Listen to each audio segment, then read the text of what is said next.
Hello beautiful people, welcome once again to my YouTube channel. It's Miss K here and I'm glad to be coming your way with another video. So this time around, if you've been on the channel for a while, you know I've done a few things on POP. Yes, while building our house I showed you the process of getting my POP. I'm yet to show you a video of how it was done and everything, but I got a few people asking how we came about the design, what informed our design of POP and all that. So today I decided to share with you a few of the pictures that I went through while trying to choose a POP design that fits our building. So I'm sharing that with you in this video. There are over 60 pictures and I hope you find something you like. Yeah, so please like the video before you move on, before you start watching, and if you have any questions you can ask me in the comment section or send me a DM on Instagram.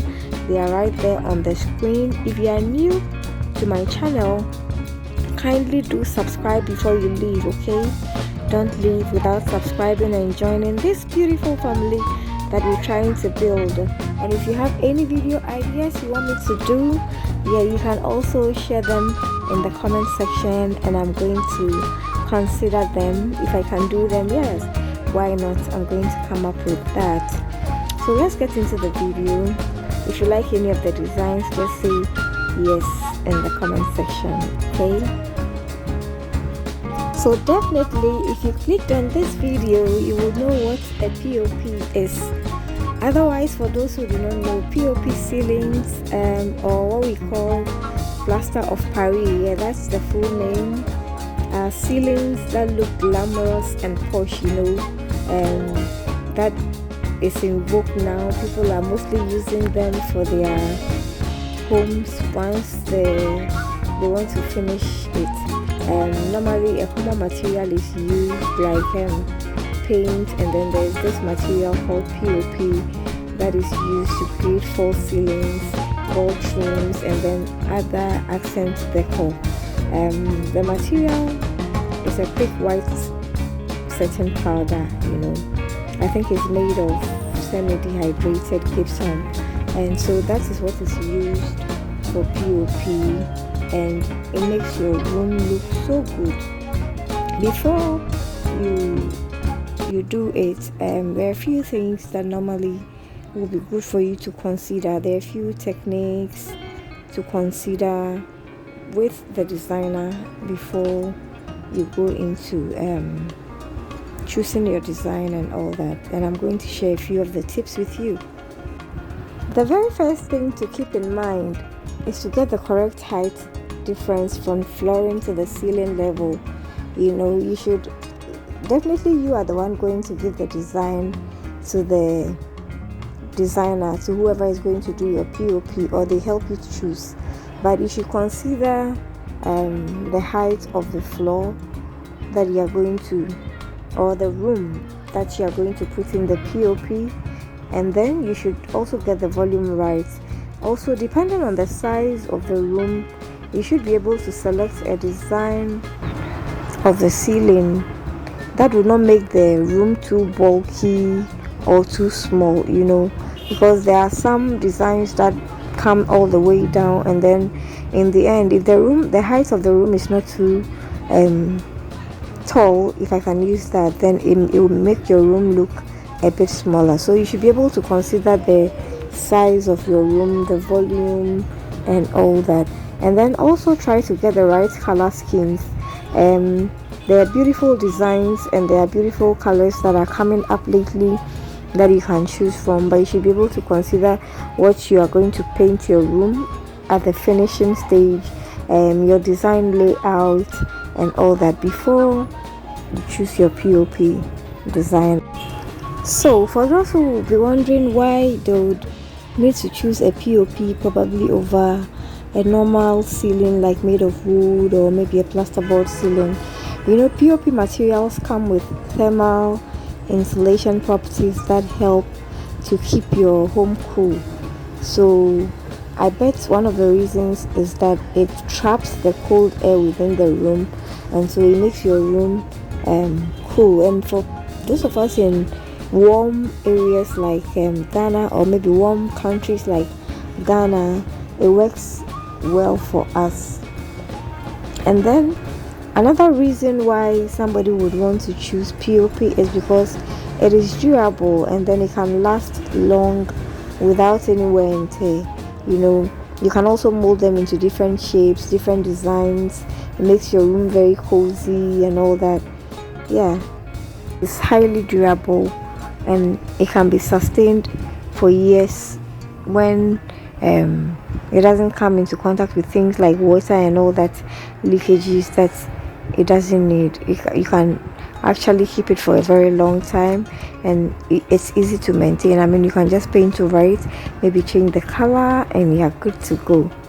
Aside from the fact that it traps in air and all that, it is also fire and heat resistant. So in case of fire or whatever, it helps you better than probably using a wooden ceiling, like we normally used to do in the past.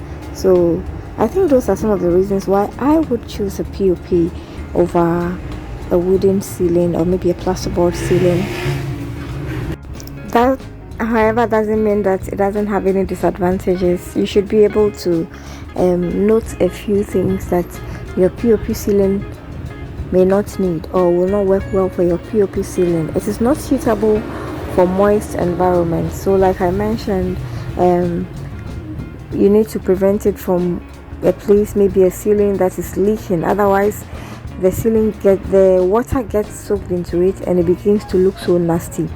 So you need to take care of your POP and ensure that they are not in moist environments, because that is not suitable for it if you want to keep it for long. Also, it requires regular maintenance. If you leave it there for a while without painting sometimes and maintaining it like it should, it's going to look nasty. And I've seen some POP in some places who look so hideous. I mean, you take a look at them and you would not even wish to have a POP in your house. So yeah, if you are considering getting a POP, then just know that it needs regular maintenance to keep it in shape, like the way you fixed it probably for the first time. And then also, it doesn't require hanging heavy objects on it, because when you hang heavy objects on your POP, it can damage the roofing, it can damage the ceiling. They are false ceilings. So maybe you want to hang your chandeliers and stuff like that. You should be able to consider the kind of chandelier you're hanging. It's not too heavy for the POP, otherwise it begins to crack and then you end up getting it falling apart. So yeah, those are some of the things you should also consider when you're choosing a POP. So these are just a few tips I want to share with you. I'd like to hear from you also if you have tips about POP. What did you experience with yours? I got a few questions like, how expensive is it? I think that highly depends on where you're putting it, where you're buying and all that. So I wouldn't say it is expensive, but I also wouldn't say it is cheap. It doesn't come cheap, and I wouldn't say it is too expensive, but it highly depends on if you are probably doing a 5-bedroom house. Definitely your POP will be more expensive than somebody who's doing a 2-bedroom house. So yes, you can consider that, but I think in all it has more benefits than disadvantages. So you can consider that for a fact that you can use various colors. You can do it in such a way that it makes your room look bigger. You can put in lightning, the recent ones that we are doing these days. Put in your lightning and it makes your room really look nice. Tell me what you think about POPs in the comment section. Let me hear from you and share some of your tips with me and my subscribers as well. Please, if you haven't subscribed to this channel, don't wait no more. Click on the red button down there and subscribe and be a part of my family. Also like the video and let me know you enjoy so that I can do more of such stuff for you guys. Love you guys so much and cheers. Bye.